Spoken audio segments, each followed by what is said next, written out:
Hello student, सादर प्रणाम। Saket sir here.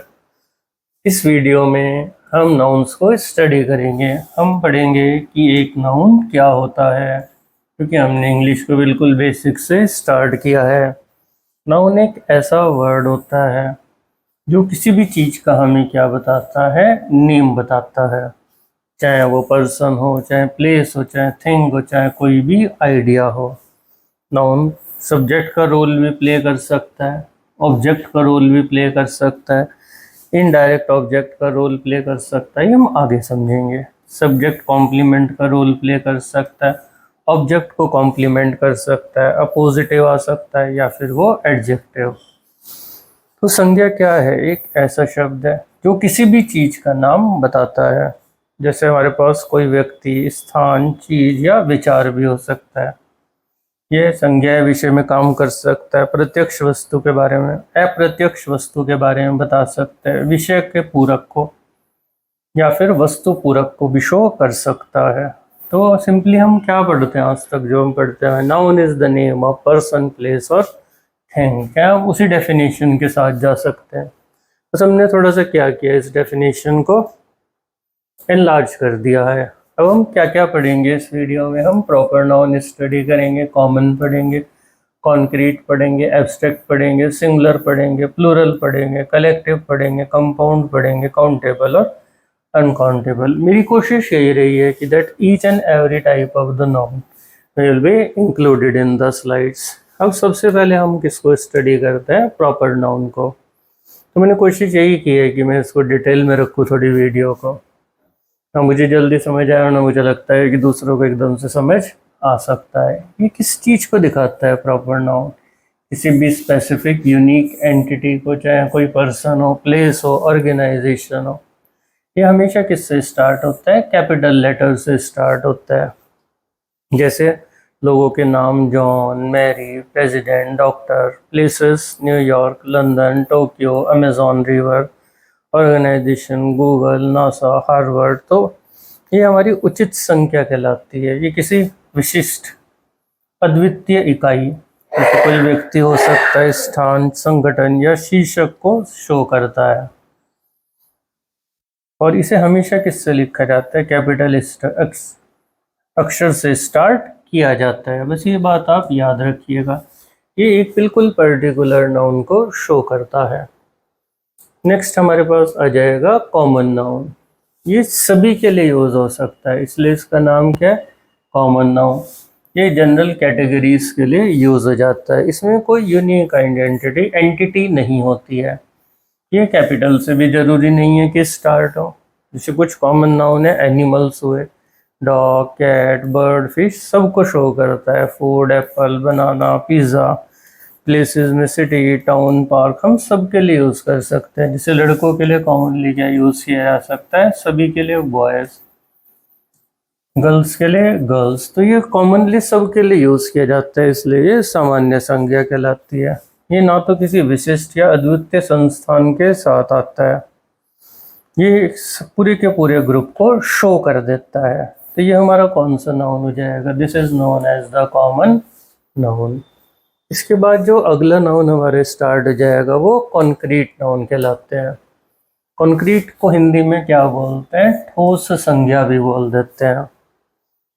जिसको आप अपनी सेंसेस से महसूस कर सकते हैं, उसको आप देख सकते हैं, सुन सकते हैं, टच कर सकते हैं, टेस्ट कर सकते हैं, स्मेल कर सकते हैं, वो कॉन्क्रीट नाउन है। जैसे एप्पल, टेबल। देखो ठोस संज्ञा क्या है? इसे आप 5 इंद्रियों के जरिए महसूस कर सकते हैं, समझ सकते हैं। उसे आप देख सकते हैं, सुन सकते हैं, या छू सकते हैं, या चख सकते हैं, या सूंघ सकते हैं। जैसे सेब और मेज आदि हमारे पास। तो ये तो कॉन्क्रीट हुए। कॉन्क्रीट क्यों समझने पड़े? क्योंकि हमें क्या समझना है? एब्स्ट्रैक्ट नाउन समझना है, जो इसके बिना शायद समझ ना आता है इतनी डिटेल में हमें अच्छे से। एब्स्ट्रैक्ट नाउन समझते हैं। ये भाववाचक संज्ञा कहलाती है। एब्स्ट्रैक्ट नाउन क्या होते हैं? इंटेंजिबल आइडियाज होते हैं, इनको आप परसीव नहीं कर सकते अपने 5 सेंस ऑर्गन से। जैसे कोई कॉन्सेप्ट आ गया, पॉलिटिकल थ्योरी आ गए, देखो प्यार है, इसको आप ना देख सकते हैं, ना छू सकते हैं, फ्रीडम है, तो अमूर्त संज्ञा क्या है जिन्हें हम 5 इंद्रियों से नहीं समझ सकते, जैसे राजनीतिक सिद्धांत हुए, प्रेम हुआ, स्वतंत्रता हुआ, जिन्हें महसूस कर सकते थे वो हमारे पिछले वाले नाउन थे। इनको हमने क्या नाम दे दिया था? कॉन्क्रीट का नाम दिया था। लेकिन जिनको महसूस नहीं कर सकते वो कौन से हो जाएंगे? जिनको खाली महसूस कर सकते हैं, सॉरी, वो कौन से हो जाएंगे? हमारे पास एब्स्ट्रैक्ट नाउन हो जाएंगे। आगे बढ़ते हैं हम। इसके बाद हमारे पास जो नाउन आएंगे उन्हें हम सिंगुलर बोल देते हैं, जो किसी भी सिर्फ एक पर्सन को, प्लेस को या थिंग को दिखाते हैं। एकाएक, आ, बनाना। एक वचन संज्ञाएं भी होती हैं हमारे पास, केवल एक व्यक्ति, स्थान या वस्तु को दिखाती हैं, संदर्भित करती हैं, जैसे एक बिल्ली, एक केला आदि। अब इसके बाद जो हमारे अगले आ जाएंगे वो हमारे पास कौन से आ जाएंगे? हमारे प्लूरल नाउन आ जाएंगे।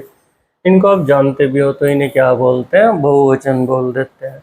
ये एक से ज़्यादा को दर्शाते हैं। हिंदी में द्विवचन होते हैं लेकिन इंग्लिश में नहीं होते हैं। ये रेगुलर भी हो सकते हैं, इरेगुलर भी हो सकते हैं। जैसे कार का प्लूरल क्या बन गया हमारे पास? कार्स। मैन का प्लूरल हमारे पास क्या बनता है? MEN, man. तो बहुवचन संज्ञाएं एक से अधिक को संदर्भित करती हैं। जैसे आदमी, फिर कैसे क्या बना? पुरुष बन गया। ये हमारे पास क्या आ जाएंगी? बहुवचन संज्ञाएं कहलाती हैं। इसमें हमने कोशिश की है कि लगभग सभी को इंक्लूड करें, यानी कि खाली बस एक ही तरह के नाउन जो हमें बुक्स, हम उन्हीं को इंक्लूड करें। उसके बाद हमारा कलेक्टिव नाउन आता है जिसे सामूहिक संख्या भी बोलते हैं। अगर इसे ग्रुप की तरह, ये वैसे रहता तो सिंगुलर ही है लेकिन किस चीज़ को शो करता है? बहुत सारे पूरे ग्रुप को शो करता है। लोगों का भी हो सकता है, चीज़ों का भी। जैसे टीम है तो टीम सिंगुलर, लेकिन दर्शाती किसको है? पूरे ग्रुप को। क्राउड, भीड़ भी सिंगुलर, दर्शाती पूरे ग्रुप को है क्योंकि वो समूह में है या फैमिली। सामूहिक संज्ञा वह होती हैं जो एक समूह को संदर्भित करती हैं। एक बात आप मेरी इसमें याद रखिएगा, अगर ये पूरा एक ग्रुप एक ही है तो ये जो पूरा ग्रुप रहेगा ये हमेशा किसका काम करेगा? सिंगुलर का। लेकिन अगर किसी भी तरह से ये ग्रुप डिवाइडेड होता है या इसके टुकड़े हो जाते हैं तो ये ग्रुप किसको शो करता है? प्लूरल को शो कर देगा। ये हम धीरे धीरे आने वाली स्लाइड्स में समझने की कोशिश करेंगे, सॉरी, आने वाली वीडियोस में समझेंगे। अब हमारे पास नेक्स्ट होते हैं कंपाउंड नाउन। इनको एक नाम दिया जाता है, they are known as the यौगिक संख्या। अब देखो, जो दो या दो नाउन को कंबाइन करके बनते हैं वो क्या कहलाते हैं हमारे पास? यौगिक संख्या। जैसे टूथ पेस्ट, आइस क्रीम। तो यौगिक संख्या क्या है? जो एक या उससे ज़्यादा शब्दों को मिलाकर बनाई जाती है, जैसे टूथ पेस्ट, आइस क्रीम। तो ये क्या कहलाते हैं हमारे पास? ये क्या कहलाते हैं? They are known as the compound nouns. अब हमारे पास क्या आ जाएंगे? हमारे पास काउंटेबल आ जाएंगे नाउन। देखिए इसका मतलब क्या हुआ? जिस नाउन को आप गिन सकते हैं या काउंट कर सकते हैं, जैसे स्टूडेंट का प्लूरल बुक का प्लूरल बुक्स बन सकता है, पेन का पेन। गणनीय संज्ञा कौन सी होती है? जिन्हें गिना जा सकता है इजीली, जैसे छात्र, पुस्तक, कलम आदि। इनका मतलब क्या है? आप इनको गिन सकते हैं, इसलिए इन्हें क्या नाम दिया गया है? गणनीय का नाम दिया गया। वो सिंगुलर भी हो सकती हैं और प्लूरल भी। इसके बाद अगणनीय संज्ञा होगी। ये काउंटेबल नाउन तो है लेकिन इनको आप काउंट नहीं कर सकते, जिसको नहीं गिन सकते।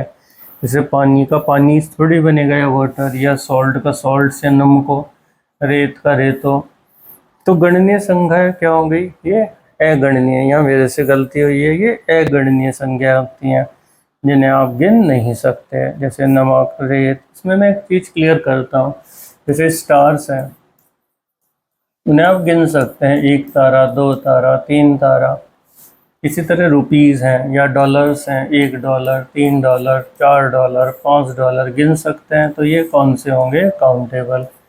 लेकिन मनी हुई हमारे पास, 1 मनी, 2 मनी नहीं गिन सकते, तो ये क्या हो जाएंगे? अनकाउंटेबल। इसी तरह से मिल्क है, 1 मिल्क, 2 मिल्क, 3 मिल्क नहीं गिन सकते, तो ये क्या हो जाएंगे? अनकाउंटेबल। इंग्लिश में जिनको 1, 2, 3, 4 करके गिना जा सकता है वो कौन से होते हैं? काउंटेबल। जिन्हें नहीं गिना जा सकता वो अनकाउंटेबल होते हैं। मुझे उम्मीद है कि अब आपको क्या हुआ होगा, थोड़ा सा क्लियर हुआ होगा।